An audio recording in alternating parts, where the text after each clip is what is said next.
शेती म्हणजे नशिबाचा खेळ असं अनेक जण म्हणतात. कधी पाऊस साथ देतो तर कधी रोगराई हल्ला करते, कधी बाजारभाव आभाळाला भिडतो तर कधी जमिनीवर येतो. पण या सगळ्या प्रसंगामध्येही काही शेतकरी असे असतात जे परिस्थितीला दोष न देता निर्णय बदलतात, दिशा बदलतात आणि आपलं भविष्य घडवतात. सांगली जिल्ह्यातील वाळवा तालुक्यातील शेतकरी शंकर महाजन यांची कहाणी देखील अशाच एका जिद्दीची कहाणी आहे. तब्बल 12 वर्ष त्यांनी द्राक्षाची शेती केली. अनुभव होता, मेहनत होती, पण रोगराई आणि बाजारभावातील सततच्या चढ उतारामुळे स्थैर्य नव्हतं. अनेक वेळा मेहनतीला योग्य मोबदला देखील मिळाला नाही. तेव्हा त्यांनी स्वतःला एक प्रश्न विचारला, हीच शेती करत राहायचं की काहीतरी नवीन करून पाहायचं? आणि इथून सुरू झाला त्यांच्या आयुष्यातला टर्निंग पॉइंट. 1 एकर जमिनीमध्ये त्यांनी 1340 केळीची रोपे लावली. 7x4 फुटावर नियोजनबद्ध लागवड, योग्य कंपनीची रोपे, तज्ज्ञांचं मार्गदर्शन आणि वेळोवेळी केलेली ट्रीटमेंट या सगळ्यामुळे अवघ्या 11 महिन्यात त्यांच्या शेतात सोन्यासारखं पिवळं केळ डोलू लागलं. आज त्यांच्या या एका निर्णयाने त्यांना लाखोंच्या उत्पन्नाच्या दिशेने नेलं आहे. ही केवळ शेतीची गोष्ट नाही, ही आहे धाडसाची, विश्वासाची आणि योग्य निर्णयाची यशोगाथा. दर्शको नमस्कार, केके न्यूज मध्ये आपल्या सगळ्यांचं मनापासून स्वागत आहे. आज मी बघायला गेलं तर सांगली जिल्ह्यामध्ये आहे. सांगली जिल्ह्यातील वाळवा तालुका या ठिकाणी आहे आणि या ठिकाणी असणारे प्रगतशील शेतकरी शंकर महाजन यांच्या बघायला गेलं तर आज आपण प्लॉट वरती आहे. जवळपास या ठिकाणी बघितला तर गेल्या वेळेला जर जो तोडा आला होता तो एक्सपोर्ट साठी गेला होता. आज बघायला गेलं तर किरकोळ थोडीशी जी राहिलेली बाग होती त्या बागेचा देखील तोडा आलेला आहे. जवळपास 1 एकर क्षेत्रामध्ये 1300 ते 1400 रोपं यांनी लावलेली आहेत आणि आज या शेतकऱ्याची जी काही यशोगाथा ही आपण केके न्यूज चॅनलच्या माध्यमातून जाणून घेणार आहे. साहेब, तुमचं केके न्यूज मध्ये स्वागत आहे. नमस्ते. नमस्ते. काय सांगाल, एकंदरीत बघायला गेलं तर हा तुमचा वाळवा तालुका बघितला तर द्राक्ष असेल, ऊस असेल, ह्या शेती जास्तीत जास्त करणारी तर लोक आहेत. तुम्ही बघायला गेलं तर केळीची लागवड केलेली आहे. कशा पद्धतीचा अनुभव होता पहिल्यांदाच लागवड घेतल्यानंतर? तुकाराम गुंगे आमचे शेजारी शेती त्यांची आहे. त्यांची 4 वर्ष झाले केळी शेती आहे. बर. त्यांनी मला हे केलं की सल्ला दिला की तू केळी लाव. बर. म्हणजे माझी पहिली होती द्राक्ष बाग, ती काढली मी. द्राक्ष बाग का काढली? क्लायमेट साथ देणं, बर. पाऊस काळ, धुकं, त्यामुळं रोगराई जास्त वाढायला लागली. त्यामुळं निर्णय घेतला बाग काढून ऊस लावायचा. नंतर आमचे शेजारी तुकाराम गुंगे यांनी सांगितले की केळीच पीक घेऊया आपण. मला साहेब सांगा, पहिल्यांदा आपण द्राक्षाची लागवड जी करत होतात किंवा द्राक्षाची बाग चालवत होता, किती वर्ष साधारणतः चालवत होता? तरी त्याला 12 ते 13 वर्ष झाली.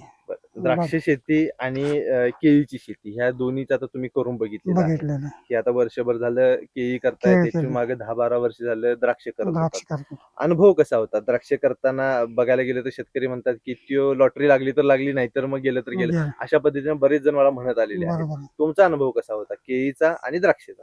द्राक्षाचा केळीला रोगराई कमी आणि पाऊस वगैरे असं क्लायमेटचा काही इफेक्ट होत नाही केळीला. ते एक बेनिफिट. औषध कमी लागतात, फर्टिलायझरवर सगळं ओके मध्ये चालतं. 2-4 स्प्रे घेतले म्हणजे शिगाटोका वगैरे काही म्हणजे असं जास्त इफेक्ट करत नाही केळीवर. आणि व्यवस्थित नियोजन केलं तर एक्सपोर्ट क्वालिटीची केळी येऊ शकते.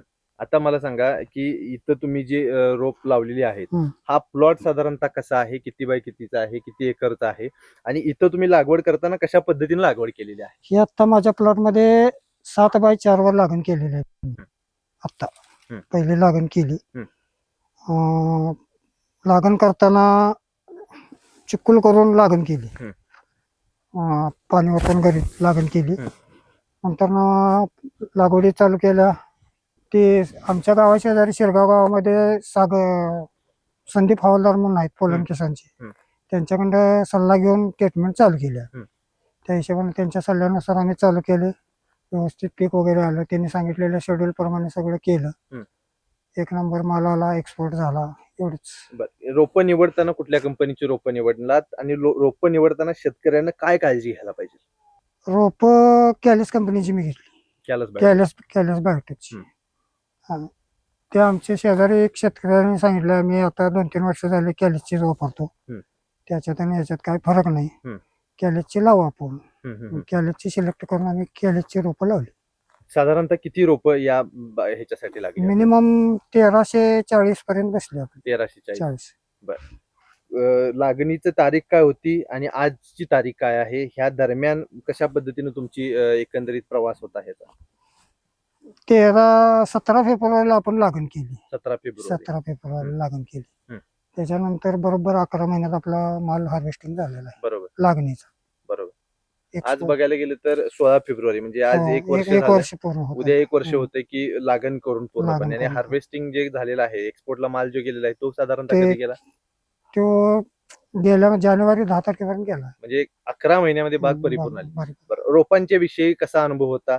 बुंदा म्हणा, फणी म्हणा किंवा एकंदरीत नाही, घड म्हणा, कशा पद्धतीने निघलेत काय सांगा? एकसारखे वेन झाले. बर. झाडांची क्वालिटी चांगली निघाली. हं. रोपे चांगले आहेत. हं. काय शंका नाही. बरं, आता साहेब, केळीचं पीक असेल, द्राक्षाचं पीक असेल, मगाशी तुम्ही बोललात की रोगराईतनं पीक जर का वाचलं हं. तर चांगल्या पद्धतीने शेतकऱ्याला नफा होतोय. रोप चांगली असेल, गुणवत्ता रोपांची चांगली चांगली असेल तर ह्या सगळ्या गोष्टी शक्य आहेत. शक्य आहेत. तुम्हाला कशा पद्धतीने अनुभव आला? कॅलस बायोटेकचे रोप छानच आहेत, चांगले आहेत. म्हणजे शंका घेण्यासारखं काहीच नाही त्यात. हं, हं. असं माझं मत आहे. काय सांगाल अजून एक ओव्हरऑल तुमच्या ज्या बागेविषयी बोलायचं झालं? हे एक कॅलस बायोटेकचे रोप लावल्यापासून एकसारखं व्यवस्थित वाढ लागली त्यांची हं. मुळ आणि वेल होताना एकसारखी चांगली झाली. हं. आणि क्वालिटी म्हणजे घड क्वालिटी पडली. 17 तारखेला ज्या वेळेला साहेब आपण 17 फेब्रुवारीला ज्या वेळेला आपण रोपं लागवड केली, तिथून पुढची तुमची प्रोसेस कशी होती? लागवड म्हणजे लागवड झाली, लागवडीनंतर फवारणी असेल किंवा ह्या असेल, ह्या कशा पद्धतीने राहिलं सांगा?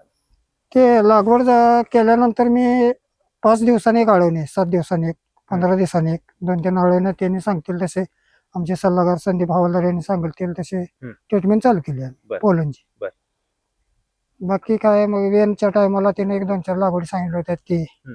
पुन्हा सेंद्रिय मगाशी गोमूत्र तुम्ही वगैरे. मला, बोलताना बोललात की पूर्ण बाग जी जमीन आहे ही हं. जमीन जर का चांगल्या पद्धतीने टिकली हं. तर शेतकऱ्याचं उद्याचं म्हणजे हे चांगलं आहे. मग हा जो विचार करणारा शेतकरी आता कुठे ना कुठेतरी बघितला तर कमी व्हायला लागलेला आहे. म्हणजे तुमच्यासारखा विचार करणारा तुमच्या बागेच्या सुरुवातीला येतानाच मी बघितलं तर त्या ठिकाणी तुम्ही सेंद्रिय असेल किंवा ह्या सेंद्रिय. सगळ्या गोष्टींचे नियोजन लावलेलं आहे. शेणखत स्लरी हं. ह्याचा वापर त्याचं केलेला कसं आहे. नियोजन असते त्याचं महत्व काय आहे? गोमूत्र सोडले मी 300 लिटर ह्या बागेला. हं. प्रत्येक रासायनिक लागवडी संघ एक 10 लिटर ते 15 लिटर असे लागवडी संघ सोडलेला आहे. हं. एक 300 लिटर एकरात दिलेला आहे मी. त्याचा काय इफेक्ट जाणवतो? त्याचा इफेक्ट वेन चांगली झाली, रोपांची वाढ चांगली झाली, मालाची क्वालिटी चांगली निघाली. घड 12, 13, 14 पाण्यांचे पडले. ओव्हरऑल जर का बघायला गेलं तर 11 महिन्यामध्ये केळीची शेती करून साहेब परवडते का? मला तरी परवडले. हा. मला परवडले. कशा पद्धतीने त्याचं आर्थिक गणित काय सांगा? आर्थिक गणित खर्च कमी, औषधं कमी, हं. एवढंच. एकरी तुम्हाला काय खर्च आला, किती खर्च आला? एकरी मिनिमम 1 ते 1.5 लाखापर्यंत येतो. टोटल 1.5 लाखापर्यंत खर्च टोटल आला. 1-1.5 लाख धरा. आणि नफा साधारणतः कसा, माल कसा गेला, किती टन ऍव्हरेज माल निघाला आणि त्याचा दर कसा भेटला आणि किती एकूण उत्पन्न ह्या बागेतून झालं? ह्याला मिनिमम खर्च केलेला 1.5 लाख पर्यंत येतो. हा. एक्सपोर्ट क्वालिटी असली तर मार्केट प्रमाणे रेंज मिळणार तुम्हाला. बरोबर. आज रोजी माझा माल 17 रुपयाने गेलेला आहे. हं. 20 टन माल गेला, 20-22 टन गेलेला आहे. हं. आता थोडा लोकलला चालू आहे, ते 15 होता चालू. हं. आता थोडा बाग मोकळी करायची आहे म्हणून थोडा कमी रेटने देऊन बाग मोकळी खोडवा दरासाठी हं. दिलेला. म्हणजे साधारणतः बघायला गेलं तर टोटल किती टन माल निघाला असेल बागेत? टोटल आता सरासरी धरला तर 35 पर्यंत माझ्या बागातला माल निघतो. 35 टन 35 माल टन. निघतोय. 32 ते 35 टन. आणि उत्पन्नाच्या विषयी जर का बोलायचं झालं तर कितीपर्यंत एकूण उत्पन्न होऊ शकतं? मिनिमम उत्पन्न 1 एकरला 32 ते 35 टन निघालेच पाहिजे. आणि उत्पन्न साहेब त्याचं दराच्या हिशोबाने साधारणतः किती लाखापर्यंत जाऊ शकतं? 3.5-4 लाखापर्यंत जाऊ शकतं. दरा ते शेवटी डिपेंड दरावर राहतं दरावर तुमच्या अवरेज दर. बरं, एका बाजूला साहेब ऊसाची शेती, दुसऱ्या बाजूला द्राक्षाची शेती आणि तिसऱ्या बाजूला बघायला गेली तर ही केळीची शेती. केळीची. शेतकरी म्हणून आपण सल्ला देतोय, एकमेकांना सांगत असतोय की शेतकऱ्यांचा एकमेकांशी संवाद असतोय की हे करून बघ, ते करून बघ. तुम्ही आपल्या बघणाऱ्या दर्शकांना, शेतकऱ्यांना काय सल्ला द्या? केळीचे पॅक परवडणार आहे. हं.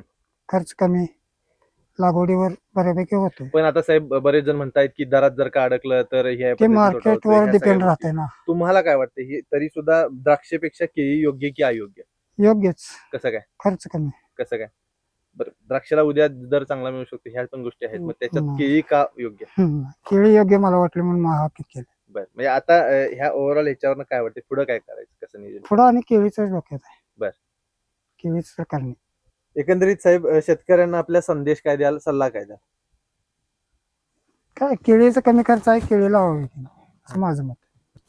तर मी वाळवा तालुका या ठिकाणी आहे. वाळव्या या ठिकाणी असलेलं शंकर महाजन या शेतकऱ्यांच्या आपण प्लॉटवरती आलेलो आहोत. जवळपास बघायला गेलं तर 1 एकरचा हा प्लॉट आहे. 1340 कॅलस बायोटेक या कंपनीची रोपं लावलेली आहेत.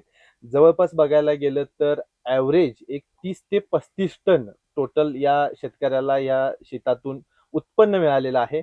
आणि दर बघायला गेलं तर एक्सपोर्टचा जो दर त्यांना भेटलेला आहे तो साधारणतः 17 रुपयाच्या आसपास भेटलेला आहे. आणि लोकल मार्केटचा जो दर आहे तो 10, 12, 15 ह्या रेंजमध्ये त्यांना भेटलेला आहे.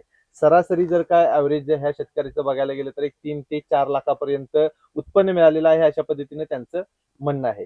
केके न्यूज चॅनलच्या माध्यमातून आज आपण या शेतकऱ्यांसोबत आलो, चर्चा केली, त्यांची एक प्रतिक्रिया काय आहे ती जाणून घेतली. मात्र या शेतकऱ्यांनी सांगताना आपल्याला एक गोष्ट सांगितली की कॅलस बायोटेक या कंपनीची रोपं वापरल्यामुळे खूप चांगल्या पद्धतीने त्यांना नफा झालेला आहे. आत्ताच्या घडीला बघायला गेली तर केळीचा दर जरी कमी असला तरी उत्पन्नात रोपं चांगली असल्यामुळे खर्च कमी आला. कुठल्याही पद्धतीची रोगराई आलेली नाही.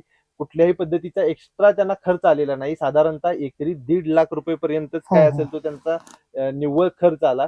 आणि खर्च वजा करता साधारणतः 3 ते 4 लाख रुपयाचं उत्पन्न मिळालं, अशा पद्धतीने त्यांनी मत आपल्यासोबत बोलताना व्यक्त केलेलं आहे. तुर्तास तरी या व्हिडिओसह मी इथं थांबतो. तुम्हाला हा व्हिडिओ कशा पद्धतीने वाटला ते आम्हाला कमेंट करून जरूर कळवा. केके न्यूज चॅनलसाठी कॅमेरामन सचिन वारेकर यांच्यासह मी अभिजित. धन्यवाद.